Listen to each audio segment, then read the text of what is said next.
And we're live again. All right. G'day, everyone. Welcome back to the Snake Catchers podcast. I'm Brett, and I'm here, of course, with Dan, as always.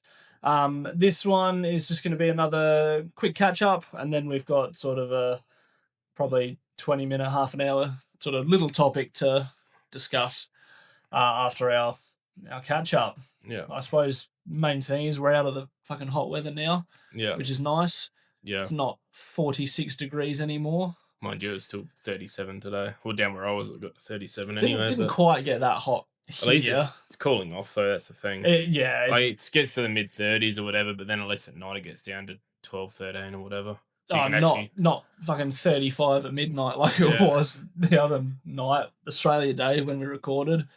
When it was that night, wasn't it? That was that night when it was 46 up here. Yeah. Oh, it was miserable. Yeah, it was like still 33 at bloody 2 o'clock in the morning or something. Yeah. Fucking miserable. So I did a call out that night at 11 or 12. Oh, it must have been like 12:30, 1 o'clock when I was on my way back. Yeah. And it was 35. Yeah. Still. Stupid. Ridiculous. But we're out of that hot weather now. Going into, well, it'll nearly be the end of February by the time this one comes out. But yeah, true. At time of recording, we're the 6th of February. Yeah. So going into February, the weather's sort of cooled off a bit.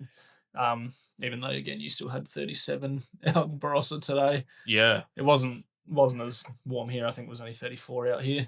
Yeah, but it was definitely got warmer than it was supposed to. So yeah, for sure. But again, at least it's cooling off in the evenings. Yeah. Now, again, compared to the sort of few hot days we had. But yeah, it'll be interesting to see sort of going through Feb what the weather does going out of summer. Oh, it's I suppose. not unknown to get heat waves in March or whatever. Yeah, so. Absolutely. Well, hopefully that's at least the end of the 46-degree weather. Hopefully. Like, 40, maybe a couple of days, but it was stinking hot. Once it gets pretty much into the high 30, like from like 39 to 40 up to 45 is not much different, but it's sort of just hot. It just feels hot. It's in the face. Yeah, miserable. But yeah, we're going to do a bit of a catch-up episode since the last one, which was with Amelia, which was a good episode. So yeah, what have you got for us? I actually caught 3 red bellies in a row, which is unheard of for you. For me, yeah. Yeah. I think I talked about one last time, and that was the first one, the one in Lindop. That was the first of the 3. And then, obviously a couple of days or a day after or something like that, I had another red belly. The day after we recorded last time, the day of. But yeah, that was a red belly in a rodent. What do they call it? The bait station. Your bait station, that's the one. Walked out of Eden Valley. It's sort of a farmhouse really. You seem to have a few out Eden Valley. Recently. Yeah, I did a few out this week out there too. They had like an outhouse sort of thing. Not outhouse, it was just like a room on the back of the house that was just a random room. Yeah. Off the house. They said, a snake went in there. Don't know what it was. They think it was a red belly. Walk in there and there's not much stuff in there. I just see this bait box in the corner and I'm like, he's in there. Sure enough, went and picked it up and shone my torch in to see little red scales in there. Took him out into a bit of a more open, safer area and popped it off, and he was popping off. He was having a crack, wasn't he? Yeah, I don't know whether they got a couple of dogs. I'm wondering whether the dogs got a bit too close to it before that. Stirred him up a bit. Normally reds aren't that spazzy. According to other catchers, reds are more aggressive when you tail them. Wait to see how long he took to pull that up. I was going to get into that because that's the next one I had. But he put up a fair bit of a fight actually. He had a good crack at me when he got stuck through something. I had to change hands, and as I changed hands, he swung around. Yeah. I guess it's not very often that they do that, but when you get a fiery one, they're fiery. Yeah, and they tend to. Like they've got a fair, but normally got bigger ones. They've got a bigger bit of body about them, so they throw themselves. They know how to throw their body around. A bit similar to obviously to a mulga or something like that. They can really use their body. They're good at using their body, sort of thing. But that was cool. unfortunately, like they had like a dam like literally on their property as you drive in, and I was driving in, I'm like, oh, this is gonna suck. I was out in a way hoping I wouldn't find him because he would have lived at that dam. Yeah. And it was like overgrown and stuff there. He would have lived there happy and no one ever would have seen him. And so Just I was kind happened of to wander up. yeah. So I'm like, obviously, yeah, they weren't. Sometimes you can get them when they go inside somewhere like that and they're happy for him to release back where they obviously came from. But this lady wasn't having much of a bar of it, so we had to take him a little bit further away. Luckily, out there it's not too bad. Went up the road a bit, and the creek sort of comes up next to the road a bit, so I found a spot there. Even then, the Muppet tried to go down a rodent hole that he couldn't fit down. He said I was watching him and I really wanted him to go a direction, and obviously they never go in the direction you want him to go half the time. No, never. Just to take off, and I'm like, oh, what's he doing? And I was literally stood there for like 10 minutes watching him, and he's just, because he's obviously scared of me, he's gone down the hole, got 2/3 of his body down, and he couldn't go any further, and I'm tapping his tail, and I'm like, he couldn't go any further. I'm like, you good hit. I want him to get out just so that I could like redirect him, but then in the end, I'm like, I'll be here for out. He just would have stayed there. And then, yeah, because it was sort of close to the side of the road, I didn't want him to get run over. But then, yeah, drove past there yesterday and didn't see a spotted snake, so obviously he got away. Yeah, that's so, right. But yeah, that was pretty cool. And then that night, this is that night again. So yeah, I got 2 reds in the same day, which was cool. Funny, I guess I should explain the story behind that one. So yeah, these guys were in Roland Flat, which is, for those that don't know, is pretty much between Tanunda and Lindok in the Barossa. It's not really a town; it's just a few houses. It probably would have used to be in town back in the day. And these people had a winery there, or a family-owned winery sort of thing.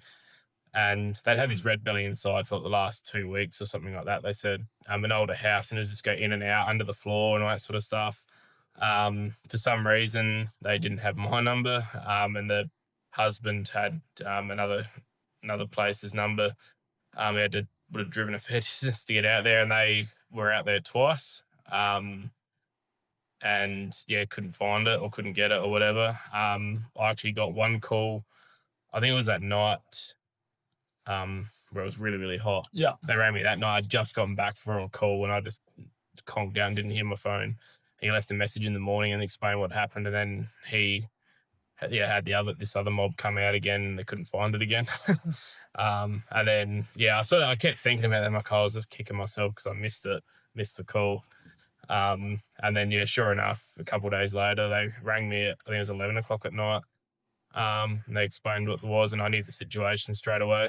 Got out there within 10 minutes, something like that. Yep. And he's cruising around in the laundry. There you go. And that's where I heard the old the catcher that came out before him said that red bellies are more aggressive when you tail them than browns. Fucking. I said, like, what? He's like, yeah, that's what they said. And it's almost like he knew, like, they were obviously not too fussed, they just didn't want it inside and they didn't want to hurt it. Yeah. This bloke literally said they get hatchy browns around there all the time, and he just tips them into a bucket and takes them out. I think he knew, like, what's going on there. Like, one saying aggressive, and this certain person has been on TV before saying aggressive too, which is bullshit. Fucking educate yourself, you muppet. Anyway, they should remain nameless for legal purposes, I guess. We don't need to get ourselves sued. But yeah, anyway. Get a few more episodes out before we start slapping too many people off. Anyway, I had the last laugh on that one anyway, so I was happy with that.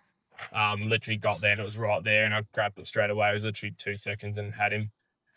So it was really good to get an outcome for them too. And then the wife was actually pretty shitty at the husband. She's like, oh, I don't know why they just didn't ring you to start with. I'm like, yeah, well, it is what it is. Like, it doesn't matter. Well, they'll definitely be ringing you again. I think it is like what happens. Sometimes people, like older people especially, don't use Google or whatever. Yeah. So they just go on people that would have come out before I was around, which is fair enough. And then but it was quite funny. She's like, oh, I don't know why you didn't call you to start with. I'm like, that's all right, you got my number now. That's all right, just call me next time. Yeah, but yeah, that was good. And then that was late, and it was a bit cold that night. It cooled down. It was windy, so I held on to him for the night. Release in the morning. And then went back in the morning and found a nice little found a creek that runs through there was suitable for him, and he was happy and healthy after being inside for 2 weeks, pretty much. So he would have been happy to see some sunlight, I think. Yeah. But yeah, that was the other 2 reds. So yeah, no, I've had a red since the last one as well. It's been quite a while, sort of between red calls. It's weird as well. It's just been bloody brown snakes. It's welcome to the club. Yeah, it's weird that I've been catching more reds than you. Yeah, like last season, this sort of time, well, from like February, March, I caught like 40 reds or something. Yeah, right. Just because everything was dry and they were trying to find somewhere. Yeah. But, still plenty of water around, so it makes sense that they're not moving around as much. Yeah. But yeah, no, I did get a red. Just down the hill, just sort of in the sort of Tea Tree Gully area. It was literally, he'd come up from the local sort of river that was going through. Yeah. Come up and just happened to make his way into someone's front yard. Yeah. The bloke called me. He's like, doesn't really bother me. I'd be happy to leave it, but neighbours are fucking freaking out and all this stuff. And he's like, I'm happy for you to come out and grab him if you want to come out and grab him. Like, yeah, no worries, that's all good. Just to sort of shut them up as well, I think. And it sort of just perched up in a little garden bed out the front, sort of half under a rock. Yeah. Which it was still there when I got there, which was nice and easy. And yeah, literally walked up, hooked him, had a little bit of a sort of go around the rock, but yeah, managed to grab a hold of him and yeah, get him in the bag fairly easily, which was fairly competently. Always nice. Yeah, didn't shake the shit out of it. Didn't see any signs of aggression with it either. Who would have thought? Funny about that. When you handle them properly, they don't do that. But no, it was good to get another red call because again, it's been a while, a couple of weeks since sort of last red call. So yeah, it's always nice to get the reds again, particularly after so many browns. You just fucking need a red now. But yeah, no, that was a nice easy one. We'll sort of go into sort of the release spot with that in the sort of topic we talk about after this, which will be sort of where we release snakes and what we're sort of legally allowed to do. Yeah, I suppose, but we'll leave that for the topic. Another one I had was out at Paracombe, and there's been a few calls, but some of them haven't. Like, a lot of them haven't really resulted in too much. Yeah, like it's just because it's been pretty warm again. A lot of it's just sort of come and make sure, sort of thing. But I had one out at Paracombe as well, just for a brown snake. That was just he'd gone under an old board that was just on the ground by a chicken coop. Right. So he'd obviously come in to get a feed on rodents or something, and he'd just gone under there. And it was in the evening, so it was sort of cooling down a little bit. So likely that he was going to stay there on my way out there, and sure enough, he did. Yeah. So again, that was a fairly simple one. Just flipped it up, grabbed a hold of him. It literally just went straight in the bag. Yeah. So that was nice and easy as well, and good to get another sort of nice local one, only 10 minutes up the road. Yeah. As well, which is always good. It's always nice. Yeah, particularly for, response times. Yeah. Good to get there sort of as quickly as you can. But again, a situation like that, he was under the board, they were watching him, it was cooling down, so unless there was a hole under the board that he could have gone down, the odds were in your favour. Yeah, the odds were in the favour. Nice brown though, probably a metre long, nice colour to him. Yeah. Didn't have too many sort of scars or markings on him. He was quite sort of clean, which was... I don't really come across too many with too many things going on. Not like heaps of stuff. You get the odd, like, with just sort of subtle... Little things, yeah. And then, obviously, sometimes you get some with just horrific injuries that have healed over time. Yeah. And they're still kicking. Surprised how they keep going. But no, this fella he was a nice looking snake, for sure. He was very nice. But yeah, a couple of mine. What else you got? sort of talking about response times, I guess. I had one in Newry, which is always good for me. And that was literally kind of almost on my road, just like the main road near where I live, and up probably 3 minutes up the road. I think it's another hot day. That's been the theme the last couple of weeks, hot days. This was like inside, but it was like an old lean-to off the house that was filled in, so it was sort of half inside, and there's a hole in the wall where it came in. She saw it come in, and then it went up. They had like a toilet in this back area or whatever. Walked in there and she's sort of explaining what happened, or where she saw it and all that sort of thing. She seemed to think it was a red belly. Yeah. But I'm like, where it was, I'm like, it's probably not a red belly, as much as I wanted it to be. And then walked up to just having to start to have a look around, and I just see this head poking under the door at the toilet door, and he just started looking up, like enough under, so he's like under and up, and just looking at me. I'm like, there you are. And then I had when I opened the door, I had a few seconds of shit, because where the toilet went into the wall, it was gappy around it. Oh, was it? And I opened it and I couldn't see him. Like, hitting me. And then got a bit closer, and he was in the bloody toilet sponge thing at the bottom there, just curled up in that. Like in that amount of time, we'd gone in there and just curled up tightly. Yeah. And then just gave him a bit of a poke on the bum and came out. How'd he came? Yeah, that was good. And then pretty much where this was, you pretty much go out of their place, go down another road, and then you almost, it's hard to explain, but pretty much just a big square. It's obviously not near where the house was, but it's scrubbed out away from the houses, and you literally just dropped him off and just did a big roundabout around, dropped him off and home. And I think I was done the job and relocated and home within like 20 minutes. Oh, nice. Which doesn't happen very often. No, it never happens. Nah. So I was pretty happy with that. Yeah, that's all right. And he was pretty well behaved. He sort of kicked up a little bit of stink, but Browns normally do. Yeah. Because they're more aggressive. Oh, absolutely. I mean, no, so they're not as aggressive. Not as aggressive. Honestly. Yeah. No. Anyway. Restrain ourselves. Yeah. Yeah, I suppose being inside as well, he probably would have chilled out a little bit, cooled down a bit. Yeah, I think on the tiles. Yeah. Actually. He wasn't too bad. I think he just sort of got a bit of a fright when I walked in too. Yeah. Amped him up a little. He's sort of a bit of that awkward size. He wasn't small, but he's just sort of that bit of an awkward size. Yeah. Like just under a metre sort of thing. But he was pretty chunky as well. So got a bit of power, a little bit of power. So yeah. Like we said before, I find the Reds throw themselves around more than the EBs do. Yeah. With the body weight. With the body. Yeah.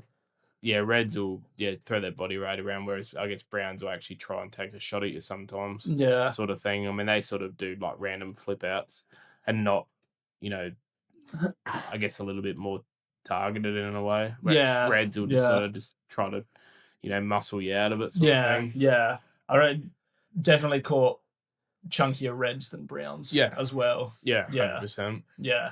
You do get the odd chunky Brown every now and then, but not very often. Typically they're sort of, quite slim. Slim, yeah. Yeah. Not underweight or anything like that, but just lean. No, just a difference between brown and black. So yeah. Like you said, generally, blacks are typically a more body heavy, more built, sort of thing. Yeah. But yeah. What else have I got? One from Kersbrook. Was it? I think it was after the hot weather when it was just sort of starting to cool down. Yeah. I reckon. It was late arvo, early evening. And I got a call that he'd seen a brown snake going into his shed. And I'm sort of asking all the sort of typical questions, what's your shed like, rah, rah, rah. And the picture I got on the phone was very different to what I got to. But he was pretty adamant that he saw it go in and that he reckons it was just sitting under, I think it was an old pool cover or something like that was in there. So yeah, go out, that's all good. Open the shed and there's shit everywhere, holes in it massively. I'm like, fucking here we go. And he literally pointed out to me, he said it sort of come around the corner, went straight in, and it should be sitting under that pool cover right there. Yeah. I'm like, there's a world where that's, the outcome. And I started moving shit, and I lifted this thing up, and I'm like, I'm going to be here for fucking hours. And I lifted it up, and like, sure enough, oh, hello, you are actually right there. Like, bloody hell. They didn't behave too badly. I grabbed a hold of him pretty quickly, and he just sort of chilled out. Yeah. And again, pretty much went straight in the bag. So, yeah, that was a nice, easy one. Whereas in my mind, I made it out to be, it's going to be a lot harder than what I thought it was going to be. Yeah. Which in the case of jobs like that, it can just go either way. Yeah. Like, I just happened to be that he just went straight in and just curled up. Yeah. Where the bloke saw him. Yeah. Go in. Yeah. Basically, rather than just keep going through the back of the shed through all the boxes of shit that's in there. Yeah. And I'm going to spend 4 hours moving stuff, and he's probably just going to go out the other side anyway. Yeah. So again, you can get lucky sometimes. Yeah. With stuff like that, because again, we've both done jobs like that where it's sort of been that, and you get there and you're there for a couple of hours moving shit. Yeah. Well, trying to find them. I had a couple last week that were no-goes, but they were normally like 9 times out of 10 you'd expect them to be there. Yeah, yeah. Like one of them was literally, I was again, like the response time was like 4 minutes. And this lady, the snake was under a veranda, the dog went up to it and gave it a fright, and then it went straight under this like big pot that was raised off the ground. Yeah, went straight under there. Yeah. And I'm like, when she explained it to me on the phone, I'm like, oh yeah, it's probably. And she said she was standing there watching it. I'm like, in that situation where it's gotten frightened, it's probably a good chance just going to sit there. Yeah. And it started to cool off a bit too. And again, 4 minutes away. Exactly. If that, yeah. Get there, no. So she did say she did step away for 20 seconds to put the dog inside. So I said, well, probably what happened is like normally like what we say to watch them is because they'll stick their head out straight away. Probably they'll go under there and then stick their head out. And if there's anyone there, they'll go back under and go once the threat's gone. Yeah, yeah. But obviously in that time it's gone under there, went to stick its head out, and then she'd obviously in that time put the dog away. Yeah. And it's just hightailed it straight away. Yeah. Unfortunately. But yeah. It's always a case though, isn't it? They look away for, they might not think very long. Yeah. But that's all it takes. Yeah. I think I had another one a couple of days ago in Anguston where this lady had a carport and she had a sliding door at one end of the garage, the roller door at the other end. Yeah. Had them both closed, and she literally looked through the sliding door and could see the snake in there. Yeah. And again, I was there in like 5 minutes. Yeah. Couldn't find it. It was gone. Like, there's not much in there, and it would have got out where the tracks go up for the roller door. Yeah. There's gaps there, would have just gone. I guess it just hightailed it straight away out there. Like, like those two, like 9 times out of 10, you're probably going to get a snake. You're probably going to get it. And then there's other, like I was saying to them, like sometimes we take it out to get to a job if we've got a bank up of jobs and we can't get anyone to do them, and we find them. And you find it, yeah.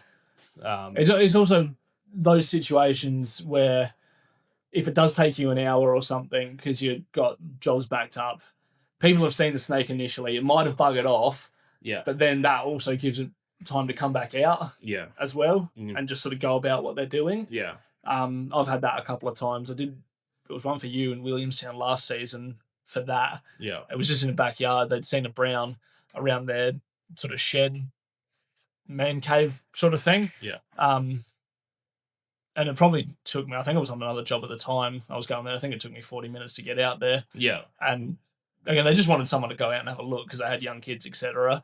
And we were walking out the back and she was saying, oh yeah, just seen it over here. And sure enough, as she pointed, I see it going along the side of the shed and was able to run and grab a hold of it. So obviously it had time to come back out after that first initial interaction with the people. Then they sort of left the area alone for a bit. And he's like, oh, I'll just come back out now. Yeah. And you're able to get them like that. Yeah, it's weird. Then other jobs, you're there in 5 minutes and there's just no sign of it whatsoever. Yeah. Just what happens when you're dealing with wildlife. Yeah, that's it. Unpredictable. That's it. Going on dealing with wildlife, I did 2 calls for you, both at the same place, both of which didn't result in a snake, unfortunately. Yeah. That's the one at Cockatoo Valley. So I went out. It was the 27th was the first one. So day after Australia Day. Yeah. It was middle of the day. It was still 42 degrees or something like that in the middle of the day. And she said she'd seen this snake around a gum tree around the sprinkler or something like that. Yeah. I go out, I have a good look around, no sign of the snake. And again, lovely lady. We'd been both been out to this place a few times. And yeah, no sign of this snake. And she was saying that the time she saw it was just odd. Yeah. Like it would have been 40 degrees at the time she saw it, and it was moving around. Yeah. Which is just a bit unusual. A bit weird, yeah. But again, couldn't find that. Go home. The next day you sent me back out because she'd seen it again. Yeah. And she was adamant that she had eyes on it. Yeah. This time. But again, it was just the sort of situation of it. It was middle of the day, still stinking hot, and it was out moving around. Active. Yeah. And she'd seen it. Yeah.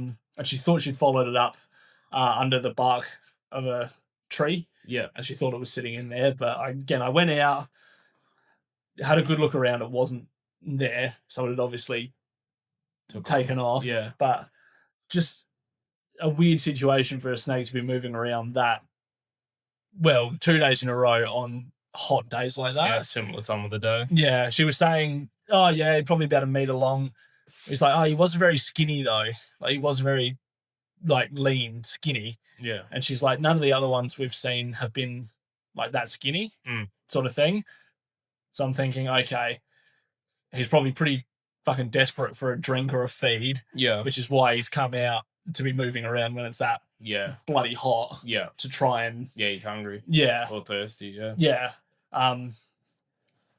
But unfortunately, I couldn't find him. But yeah, I said in both instances, he's moving away from the house into the paddock. Yeah. So hopefully he just keeps going. He might have done what he needed to do and taken off. That's it. And their property is here. You've got the road, and then that's SA Water. Yeah, right there. So he could have just gone back out into the scrub. Yeah. But yeah, just a sort of weird situation that he was moving around when it was that hot. Yeah. But again, if he was desperate for something, then it would explain that. Sense, yeah. Yeah. Did one earlier this week, or Friday now, earlier this week, out at Cainton. This is actually a bit of a weird story. I went earlier that day in the morning, I went to get a coffee at a shop in the main street of Neary there, and came across there a couple mates I used to play cricket with, and one of them's got property out at Cainton, and I was talking to him. He's like, I saw a snake in the farm shed, yesterday or the day before or something like that, he said, and just talking about that. I'm like, oh yeah, whatever. Yeah, cool. And then that afternoon he rings me and he's just like, yeah, you know that snake I was talking about? He's like, yeah, it's stuck in a yabby net in the shed. Like, right. So ended up getting Will out with me for that one because we had to restrain him. We weren't done. I mean, I need to do some more restraining with him, but I sort of wanted him to get on a job and do it as well, where it's sort of a bit of a real life situation kind of thing as well, which was handy.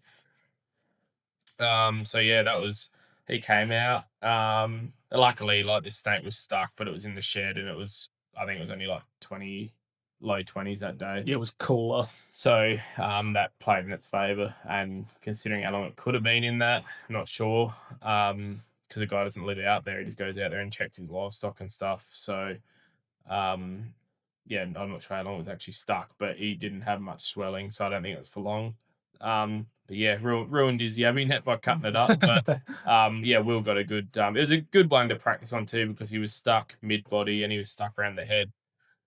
So we had to sort of problem solve a bit. I mean, I kind of helped him a bit with I was cutting it for him, where we don't normally have the luxury of that. But he was restraining it, and he did. It was awesome because we'd been through it before, and sort of showed him, talked him through stuff and everything. But this time he sort of remembered everything when he went to do it. His hand was shaking a bit when he went to do it. It was his first time doing it properly like that. under pressure, I guess, a little bit. But he did well with it. Yeah, nice. And just been that waiting for a job like that for him to go out and do. It was getting to a point where I was just gonna, show him anyway. From what we were talking about with Amelia on the last episode, if things need to be checked or whatever, I need to go. I haven't gone through tubing with him, so I have to go through that with him. Yeah. I mean, it's kind of simple, but it's probably little things I probably should show him that. But yeah, it was good with the head restraint together, because it is like, it comes down to like, you can only teach them so much, and then there's a time when they just have to do it. Yeah. But he remembered everything, like even down to like when he was pinning, and then sort of, as you creep up, sort of keeping pressure on like the head sort of thing, like enough just to get your fingers around as you release your pin from him. And then it was a matter of and we had to readjust because we had him by the head, and I think I sort of did it opposite to how I normally do it, because I think I did can't remember which way I did it now. Normally when I do it myself, I just hold him and then just cut it all off, sort of thing. Yeah. But he was weirdly like had it like almost in a weird spot where you pin him, you couldn't cut. It was exactly where your fingers were. So we actually, that's right, we did like cut as much as we could the head first, and then let him go while the mid body was still stuck. Yeah. So then we let him go. Readjust. That was freed, and then we repinned him, grabbed him again, then did the body. Yeah. So we got to pin it twice then. Yeah. And in my head, that was, it's normally you just do the whole thing at once, but in my head, I'm like, if we release the head stuff and then let him go, he's not going to go anywhere because he's still caught in the middle. Yeah. And then that releases his head to then pin properly again. And then, do the body. But he did well with that. The snake had a couple lost scales, and that was it. So, that's all right. Mustn't have been in there too long then. I don't think so. Yeah. Which is nice. Yeah, no, that's always good.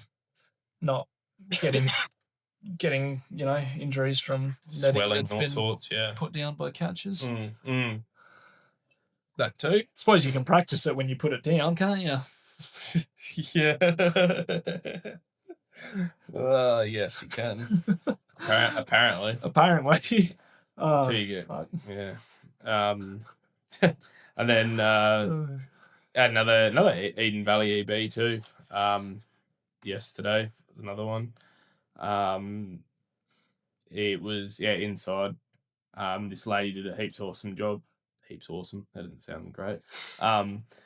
She's the snake had come into this sort of breezeway sort of area of the house, and she literally saw it. It was like, like shit herself. But then like as she worded it, she ushered it into the bathroom to contain it, and then closed it all off and called me. Which was, I thought that was pretty awesome, actually. She actually thought about that under pressure and got him in there. And then it's one of those ones because it's an old house. I'm like, he's probably found it out. Yeah, it's always hard with those ones. I had a hole in the door.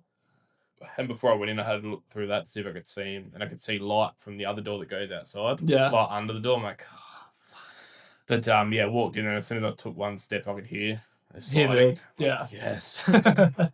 So then got him, and that was another one. Like Eden Valley's pretty. There's a couple nice spots where you can release out of the town, so that was nice. Out that way. Yeah, for sure. But that's probably like the interesting ones.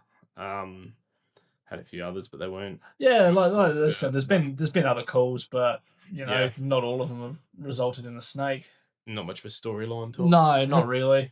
Not really. I do have something funny to talk about quickly. Yeah, go on. Before we go into the release stuff. There was I won't say the name anyway. I can't even remember the name. There was a page that another snake catcher, as a lady, I don't know where she was from. She had a weird name for the catching business or whatever. And she'd always like comment on my stuff when I was wearing shorts. She wouldn't have a go at me. She just says, "Oh yeah, good job. Oh, maybe like wear shorts." And she kept on going. Like every time, I end up blocking her. I'm like, she wasn't saying anything like bad, but I'm just being a smart ass. Yeah, I'm just like, I don't have time. Just don't even look at my stuff then.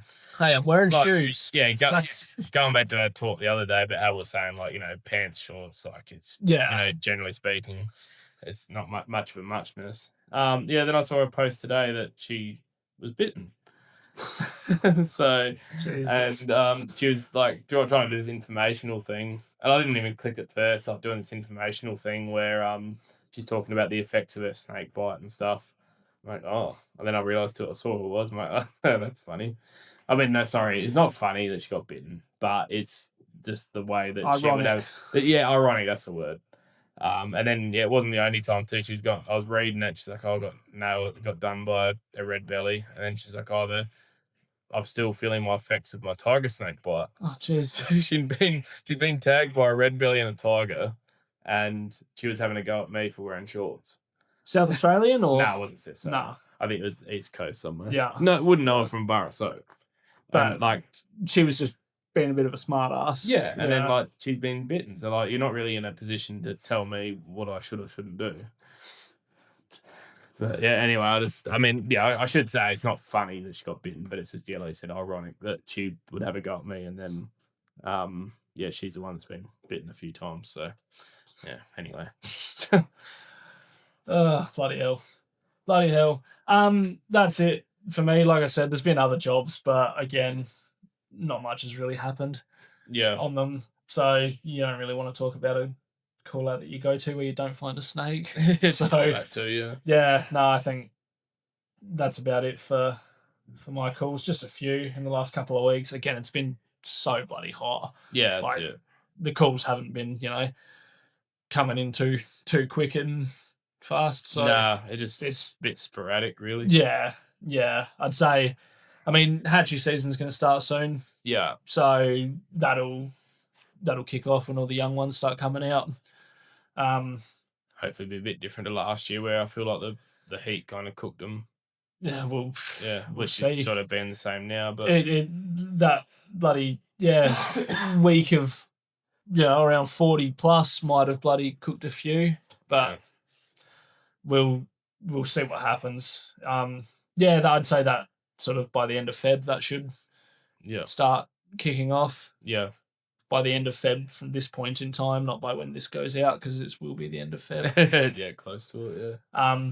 So that should start soon, and it should naturally pick up a bit more as the weather sort of eases down. I actually don't mind. It's almost like my favorite. I like it at the start of the season, but I actually like around the March, April time, I actually kind of like it because it's just mild weather. Mild, nice, not stinking hot. You're not kind of nice. Not running around like an idiot. It's actually one of my favourite times of the year, like end of March, sort of start of April. It's just that sort of normally sort of nice-ish sort of time. Yeah, it cools off a little bit. Yeah.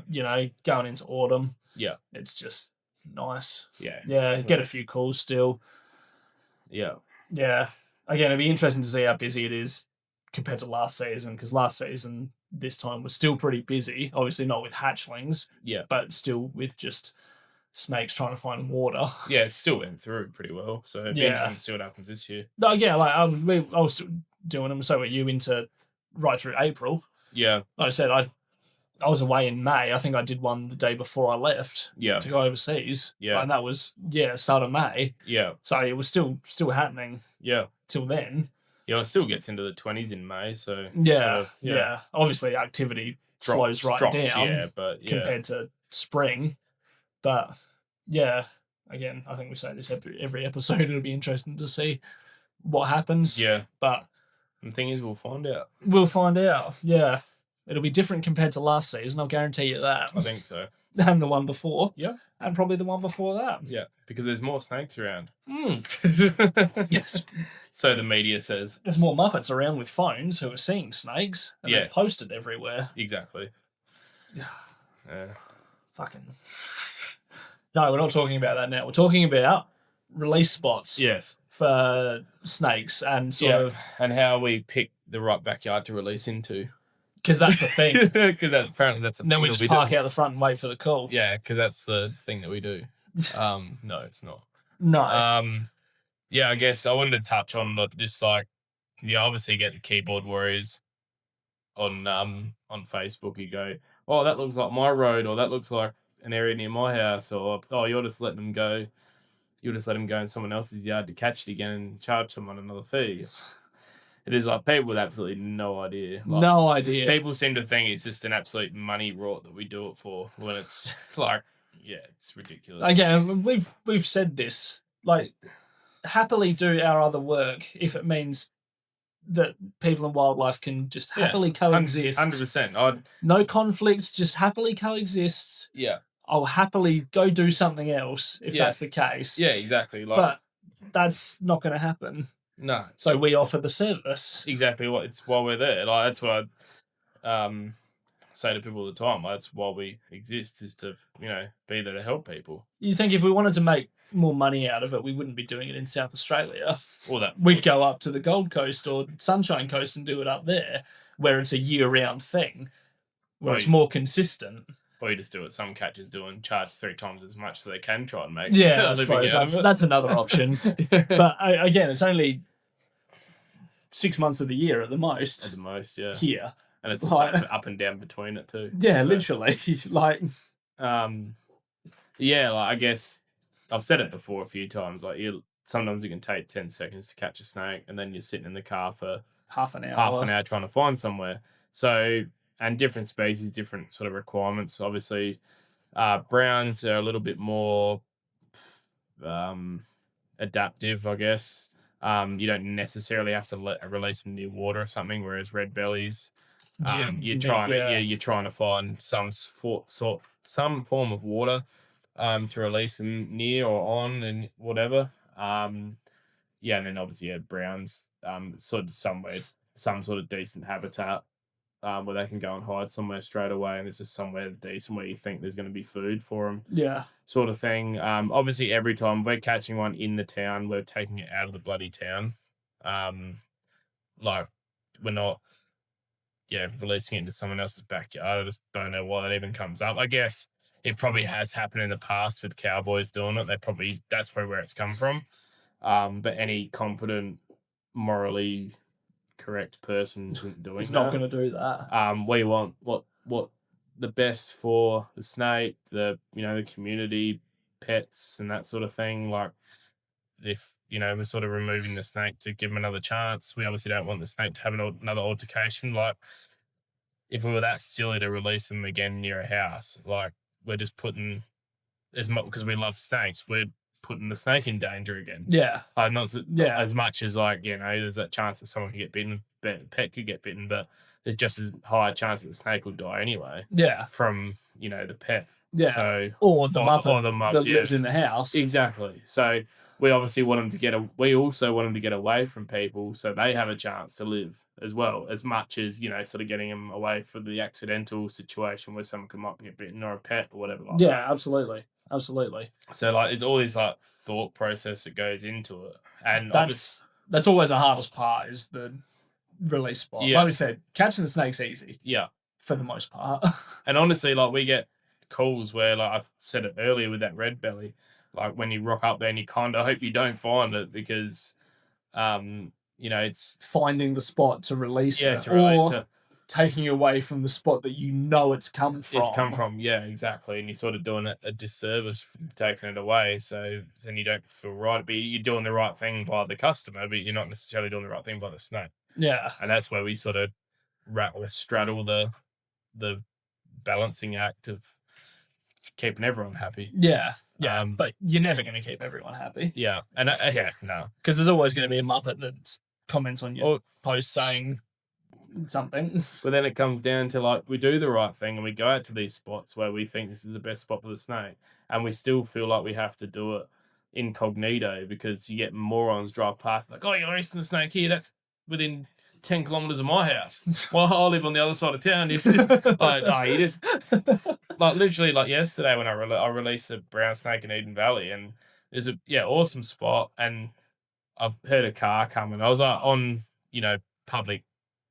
space, like, I was exactly doing 100% the right thing, and I still had to do it secretively because I didn't want a confrontation with someone. Yeah. When, like, most people would probably be like, oh yeah, whatever, because where we're releasing them is obviously the correct spot, but you just never know, and we just don't want the confrontation. And it's a bit sad, really, where you're sort of trying to do the right thing, and you still, even when we 100%, like where we're releasing him is 100% the right thing the to do. best spot. Is the best spot where it's come from initially. Yeah, like, and we're still concerned about people driving past and giving us a mouthful for doing the right thing. Yeah. So and it happens everywhere. Like I've been, Stu's told me he has it up there in Sunshine Coast all the time, and it's obviously even worse up there because there's this urban sprawls. Oh, it's ridiculous. So same thing. I mean, he's got it plastered all over his ute, but that's sort of why I don't do like sign writing or anything on my ute. I got stickers and stuff like we need, and a little bit on the back window, but I don't plaster it everywhere for that fact. Like even when we are doing the right, it's not like we're trying to do anything wrong. Yeah, he's just literally doing the right thing, and people still have yeah. Going back to the signage on the car, obviously it's a legal requirement for us to say that there are potentially venomous snakes in the vehicle. It's just up to you how much you plaster it on. Yeah. So that's a legal requirement. We have to have a sign saying venomous snakes. Yeah. On the vehicle. But I don't have anything else on my car apart from those signs that are needed. I have a pilot light in the car that if I feel like I need to put that on the roof and just whack it on, I can. It's actually not a silly idea. I've found that's a lot more. Like if I'm going past someone like that on the side of the road that's got a pilot light on, oh yeah, he's doing something important. And again, high vis. The high vis can work against you as well, though. Because if you are, again, you're not trying to be sneaky, but you just don't want to confrontation. Yeah, you're doing the right thing. Yeah. It sometimes works the other way. Yeah, as well. Like my call for the red belly that I had, that I sent you the video afterwards. Oh yeah, that's right. So it was just down Tea Tree Gully. It was in the suburbs, but on the edge of a very popular river walking trail area. And I'm literally like, that's where the snakes come from. He's literally come up from that river and just got a bit lost. Yeah. So I took him back down there. It's 7:00 at night, 7:30. There's fucking people everywhere. They're all out walking their dogs. And I'm like, I can't take it any further because there's no other water source, within the certain distance. So I'm like, I have to release it here. So again, going to the effort of changing out of my high vis, putting a just normal shirt on, taking the bag off the hoop, putting it in a backpack, walking in to find a suitable spot to release this snake. Yeah. Just because, again, you don't want people to have that confrontation because someone will think, what the fuck are you doing over there? We walk our dogs here. We don't need any bloody snakes here. Not to mention the other 100 that are there right near it. Literally, I've just walked past how many signs saying, please be aware that there's snakes in the area. Yeah. Like, and this is literally where it's come from. Yeah. Like, I'm not taking it anywhere else. It's like, again, I've walked in away from the houses and everything. It's like, this is literally where it's come from. Yeah. I'm not going to take it anywhere else. No. Because, but it is sad that you have to go to that sort of effort, again, just because you don't want a conflict. And it's like, it's education too with that. Like, I mean, and they're probably maybe being a bit harsh, just like I guess the amount of shit that we normally cop. You just expect that most people track shits when probably like a lot of people would be like, oh yeah, that's fair enough. Because like I said, we picked the right spots and that's yeah. It's just not worth taking the risk. Yeah, for that.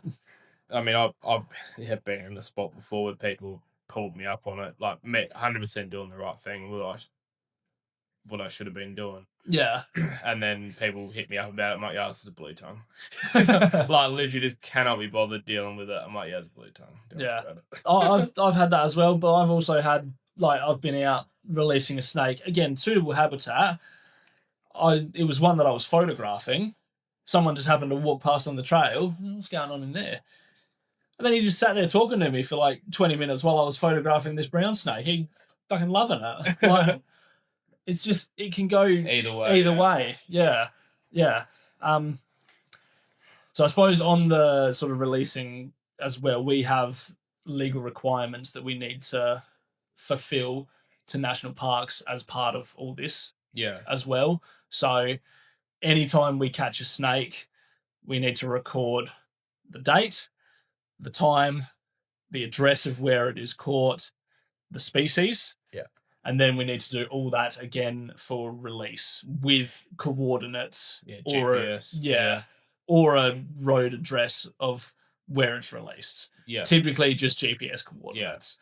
And then all that has to get submitted to national parks at the end of the year with our sort of returns. See, people don't. We should probably do a video on that actually, because a lot of people probably don't get that. No. Understand what we actually have to do to release. We record every single thing down. Yeah.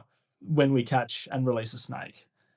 And then, like, I guess you'd argue, just like, I guess people would fudge that sort of stuff, but like from our end, we want that stuff for stats anyway. So we want to know or like keep track of all that stuff. So we record everything. Yeah. Because you get different patterns over different seasons. Yeah. Like at the end of last season, I caught so many red bellies in Birdwood. Yeah. Just because obviously the river was going through there and every other water source had dried up, which makes sense. Yeah.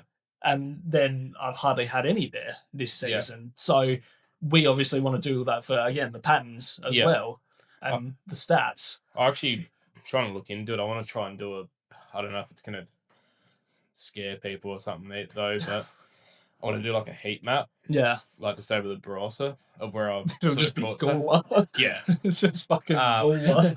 But at least the heat map isn't a specific spot. Yeah. It's just like, it'll just be redder in some spots. It won't necessarily be like, oh yeah, I've caught this many on this street. It'll just be like over that spot. It'll just be over the spot. Like it's not going to be super specific, and I could probably zoom out and just have it like town by town sort of thing, rather than like where you can see streets and stuff. Yeah. And I wanted to, even just for I've always actually wanted to do that with like a big pin board. And just, and put like, it'd take a while now because it'd be hundreds of them, but like put like little dots where I caught every snake. Yeah, that'd be good. Just to see. Like, I mean, it's all like, I could almost probably work it out in my head where all the call outs are, because it's sort of generally similar spots each time, but you get some outliers in there which are interesting. Yeah, but again, you get different patterns and stuff like that. Like last season, fucking Gawler. Yeah. Oh, so many in Gawler. Yeah. And then again, towards the end of the season, like I said, there was a heap of red bellies in Birdwood, just because again the river was going through there. Yeah. And every other water source had dried up. Yeah. So it made sense. Yeah. That there was a heap in Birdwood. Yeah. So yeah, there's just different patterns and stuff like that. Yeah. It's, that would be interesting to that's like know. Also why we obviously want to record all that stuff. Like, as much as it's a legal requirement for us to do it, like to do it all properly, we want to know all this stuff as well. And like each year we can work on numbers and sort of average things out and see how it all goes. So But yeah, it's a hard one. I'm gonna make a video on that. I think just explaining what we actually bloody go through. Yeah, because again, people don't realize. Yeah. That yes, we show up, we catch a snake, we take it away. Yeah. There's a lot more involved than just doing that. Yeah. Yeah. It's like back to like the call out fee thing. Like you're paying for the snake to get caught. You're paying for it to get released somewhere. Where like the right spot, away from where you are and all that sort of stuff. Yeah. Like you're paying for the whole service. The whole service. You're not just one bit of tail and in the bag. Like obviously that's the main part of it, but you're paying for the whole thing. Yeah. So that's part of it as well. Yeah. And I'll say the other thing, we have a legal distance as well. Yeah. As part of our permit condition on release. Yeah. I'm not going to say what the distance is. Yeah. But there is a legal distance. Yeah. That we can take these animals. Away. Yeah. Yeah. Yeah. But again, I'm not going to say what it is because that'll still freak people out. Even though it is a fair distance. Oh, it's like when I explain it to people and the people go, "Oh, that's not very far." Then you explain it to them. You're like, it's like in a layman's terms, like this, compare it to this distance to that distance. Like, oh yeah, I guess yeah. So there is also that we have to consider as well. Yeah. When finding a spot. Yeah. To release. Again, luckily, up here in the hills, it's pretty easy. Yeah. Like, I mean, unless I catch one, even if I catch one right in the middle of, say, Birdwood or Gumaraka, it's not that far to go out to find a good spot. Yeah. So, yeah, again, I'd say it's easier up here than it is for you. Yeah. Because it's all just vineyard. Yeah. I mean, like, a few spots it is, like, I sort of know my spots that I can rotate through a bit. But then, yeah, they obviously live in the vineyard too. Yeah. Because it's the same as cropping. Like, there's rodent holes everywhere. So you know they live there, but we can't. We just can't. Yeah, bring it upon ourselves to just dump it in the middle of a vineyard. Because there's a school that I go to quite often in Tanunda, the high school out, just out of town a bit, and it's surrounded by vineyard. Yeah, and like they get the handful of snakes every year, and it's always so bloody hard because sometimes a lot of the time they're hatchies, and I'm like, oh, I don't feel as bad with hatchies because they're fresh. They need to establish themselves, so it's not as crucial. But then like last season, I got a decent sized brown there. I'm like, oh, poor bastard's probably been living around the horse stables there for a few years. Yes, yeah. That's where it gets a bit hard. And that's what they'll do. Like in a situation like that, it's all vineyard. They've got a sort of refuge in the middle. Yeah. They will just sort of go around that refuge. Yeah, exactly. Yeah. If there's nothing else. And again, they will move sort of quite large distances, up to a couple of kilometers. They'll move within a sort of area. Yeah. And they'll obviously find somewhere that suits their needs the best. Exactly. That's in that area. Yeah. Yeah. But yeah, just a lot more involved than what people think it is. Yeah. Which, yeah, a lot of people obviously don't realise. And they just, fucking, it's just going to put it in someone else's backyard. It's ridiculous. They'll take it 200 metres up the road and let it go. Yeah. It's like, you know nothing. Yeah. Stop. Yeah, just don't say anything. You got anything else on that, or you want to wrap it up? No, I think I've had my whinge. Yeah. So, wasn't too much of a whinge, not compared to mine anyway. Yeah. It's a whinge, not a rant. Yeah, mine are rants. But yeah, no, I guess we'll leave it there and we'll come back, and I think we've got another couple of guests lined up at some point, so we'll get onto them and in the coming weeks. Yeah, sounds good. So yeah, I think the next one will be out at your place. Out on the back deck would be nice. Yeah, hopefully weather's good still. So out in the cooler, it gets a bit stuffy in here. Yeah, it's not too bad. No, we'll leave it there. So yeah, thanks for listening, everyone. Make sure to like, comment, share, subscribe. Again, let us know if there's any topics you want us to cover.